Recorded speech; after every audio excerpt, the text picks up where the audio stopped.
Hello, bonjour. Aujourd'hui, on va parler du prince Harry. On va parler d'un célèbre photographe de la famille royale et son message au prince Harry. Donc, comme vous le savez, le prince Harry et Meghan ont décidé de s'expatrier la moitié de l'année aux États-Unis afin de vivre leur vie, avoir une vie un peu plus privée. Ce qui a créé justement la colère de certains Anglais qui ne comprenaient pas pourquoi ils partaient. Pourtant, ce sont eux qui demandaient depuis qu'ils puissent partir avec Meghan Markle. Donc, ça fait près de 6 mois ou 7 mois qu'ils sont en dehors de l'Angleterre et ils ont été dans le Canada et maintenant ils vivent aux États-Unis. Alors, c'est le Daily Express, qui est un tabloïd, qui a fait une interview avec l'un des photographes de la famille royale, un photographe qui a toujours photographié la famille royale. Et d'ailleurs, la reine lui a souhaité un bon anniversaire pour ses 80 ans il y a quelques jours de cela. Et c'est à l'occasion justement de ses 80 ans que ce tabloïd a décidé de l'interviewer. Et le sujet favori de ce tabloïd, c'est bien sûr le prince Harry. En fait, je ne crois pas qu'ils auraient interviewer ce monsieur s'il n'avait pas été question du prince Harry. Alors on pose la question à ce monsieur Arthur Edward qui dit que oui, le prince Harry est parti, que c'était une très mauvaise chose pour la famille royale parce que là ils ont des problèmes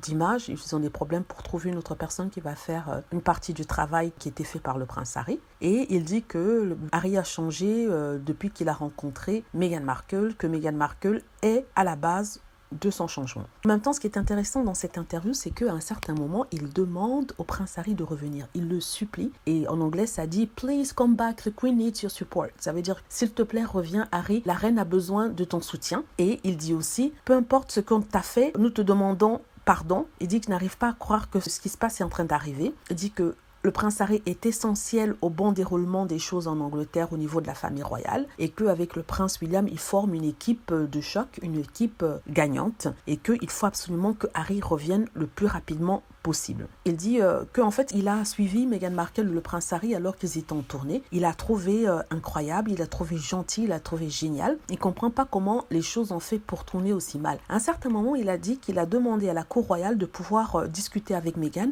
bien avant, bien sûr, tout ce qui est arrivé à leur départ, qu'il envoyait la demande 3 ou 4 fois et à chaque fois, le palace de Buckingham ne répondait pas à sa demande. Donc, il dit que s'ils avaient rencontré Meghan, ils s'étaient présentés à elle et elle avait discuté avec la presse tabloïde, tout ça ne serait pas arrivé. Ce que je doute parce que je pense que la presse tabloïde a identifié en Meghan une victime dans le sens où il voulait faire d'elle une victime, voulait aussi faire énormément d'argent sur elle et ça passait par la rendre antipathique aux yeux des Anglais. Voilà, il demande pardon, il dit nous demandons pardon, s'il te plaît reviens. En fait, c'est un sentiment qui n'est pas partagé par les lecteurs de ce même tabloïd qui se sont énervés contre le photographe en disant qu'on ne donne pas d'excuses au prince Harry, qu'on n'a pas besoin de lui et que le prince William et Kate Middleton s'en sortent très bien malgré les dires de ce monsieur. Donc, qui a tort, qui a raison. Je trouve juste que les commentateurs de ce tabloïd-là sont de mauvaise foi. Ils voient très bien que les choses partent en sucette avec la famille royale et ne veulent pas l'admettre. De toute façon, c'est l'avenir qui nous dira. En tout cas, c'est juste pour dire que ça m'a bien fait rigoler le fait qu'il demande à Harry de venir, de rentrer et demande pardon pour tout ce qu'ils ont pu faire. Il parle de la part des tabloïds, parce que lui-même, il se rend compte que les tabloïds